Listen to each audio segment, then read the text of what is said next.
Hey guys, what's up? This is FalseBulls123. Welcome back to my channel. Now I'm sure you've noticed a few things. Yes, I got a haircut. Yes, the shirt is new. And yes, I look fucking amazing in it. We are serving looks today here, honey. Now, if you've been paying attention to my channel, you might have remembered me saying that I wanted to start DIYing my own clothes, learning how to sew, learning how to make my own clothing. And so since I'm still very frightened of the sewing machine, I thought it'd be really fun just as a beginning project to upcycle a hoodie. Such as this black and white hoodie I bought at Goodwill.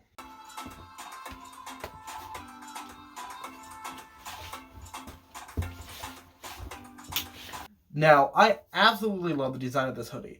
I've been seeing a lot of two-tone outfits on the market, be they jackets or shirts or pants or what have you.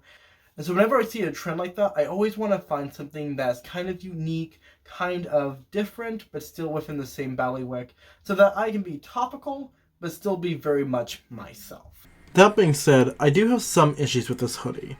First of all, there are some very irritating seams right down the middle that I'm going to be fixing with a type of adhesive tape. The second is, it's a little plain. In the words of one of my actual friends, you're basic. It's a human insult. It's devastating. You're devastated right now. So, here's what I'm going to do. First, let's change the collar design. I decided a lace-up V-neck collar would give this some visual interest and be fairly easy to apply. The next step is sleeve decorations, which I'm going to purposely misspell the words angel and demon in using fabric paint. And the third step will involve miniature embroidery around the collarbone of a halo and devil horns. For the lace-up collar you will need seam ripper or pair of scissors, fabric adhesive, eyelet kit, 2 shoelaces of the same width, black and white. For the arm decals you will need heavy stock paper such as watercolor or cardstock, pencil, straight ruler or tailor tape, tailor's chalk, X-Acto knife, fabric paint in black and white. For the embroidery you will need a small embroidery hoop, the one pictured is 5 inches, but you could definitely go smaller. Embroidery needles, pincushion is optional. 2 skeins of embroidery floss, white and black, and embroidery scissors. Okay, now let's begin. Let's start with the lace-up collar. Use your tailor's chalk to make a mark on how far down you want the V-neck to go. Then use a seam ripper or a pair of scissors to make the cut. Use the fabric adhesive to fold over the rough edge and press for at least 48 hours. Cut the shoelaces at the same length so that you have 2 equal lengths of half a shoelace. Use the fabric glue to bond them and allow this to dry as well. Once the glue has fully bonded, use the eyelet kit to add the eyelets to the V-neck using the instructions provided. Finish by threading the shoelace for the eyelets, making sure to contrast the colors. For the arm decals. First, decide if you want the words to read up and down or left to right. Then using either a tailor's tape or ruler, measure the width and length of the sleeve you want to decorate. Using these measurements, trace out on a sheet of paper or multiple sheets of paper these dimensions. Generally, you will want to use a monospace font. This means that each letter takes up the same width on the line. You can accomplish this by dividing the length by the number of characters. I decided that the letters should take up 30% of the sleeve width, so I divided the width by 3 and set up guidelines as well. This will give you a block placement of your letters. Next, determine the margins of your letters.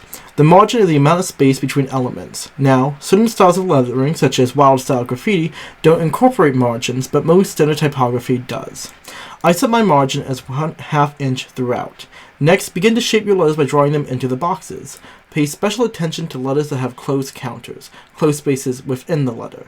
When you decide the font design, you will need to account for this negative space, either by leaving it as a silhouette, creating a bridge to the counter, or designing the letter to not fully close, therefore creating an open counter with an aperture.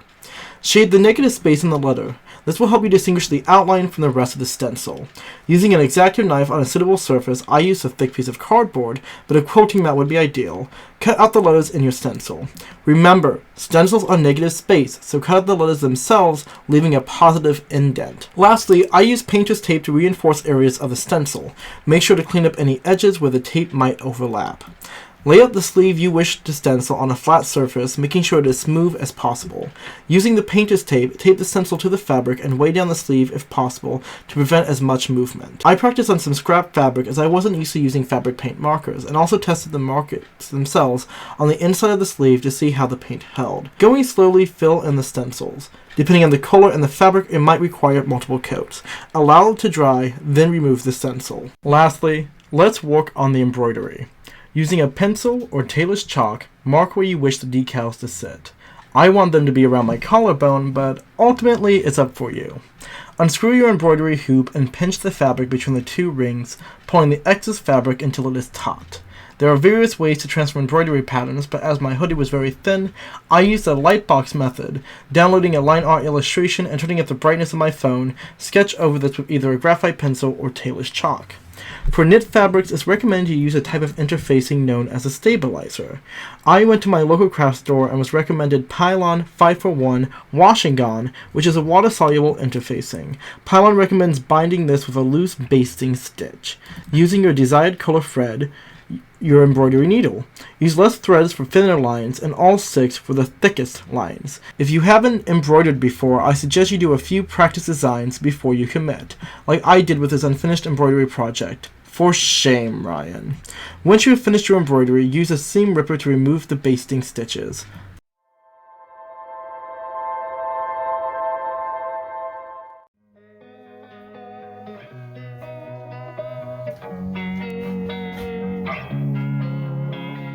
Losing time, I'm fading fast. I just wanna make it last. Try to let go of the past. I close my eyes, embrace the black. Sleepless nights and headaches stack. Restlessness to hell and back. What's my purpose? What do I grab? A slippery surface, a heart attack. And sometimes you just gotta believe there's something that'll give you relief. There's something that'll have what you need. What you need. We're broken, it's tragic. We're not all elastic, but maybe there's magic. Believe you could have it, and I know of sad. Well guys, there you have it. This is my first honest to goodness sewing project on this channel, and I had a lot of fun learning how to do all of the things that I did to make this jacket a fucking Bob. Okay, honey, who's that bad bitch? It's that bitch. It's me, girl. Okay. Anyway, like I said before on this channel, I always want to use my creative projects, like my blog, like my YouTube channel, like everything else I do, to sort of grow and learn as a person. And this is something that, like, you know, I wanted to do just for the fuck of it. And so I really had a lot of fun just crafting today. If you like this type of video, if you want to see me do more kind of like crafts or sewing or fashion stuff in the future, leave a comment down below. Say, Ryan, be a bad bitch, sew this for me, and I will get on it, okay? I'll be like, I got a needle, I got a thread, I have too much anger and hate in my life. Let's sew something boutissimo, okay? Anyway. I'm gonna like go tout snap on all of my social medias right now because this looks fly AF. But before I do, I wanted to tell you something. And that's wash your hands, tell your loved ones you love them, and live every single day trying to be a better person. This is Full Spools 1, 2, 3, and you guessed it, I'm signing off. Broken, it's tragic, we're not all elastic, but maybe there's magic. Believe you could have it, and I know of sadness, the anxious and panic, the infinite vastness of all that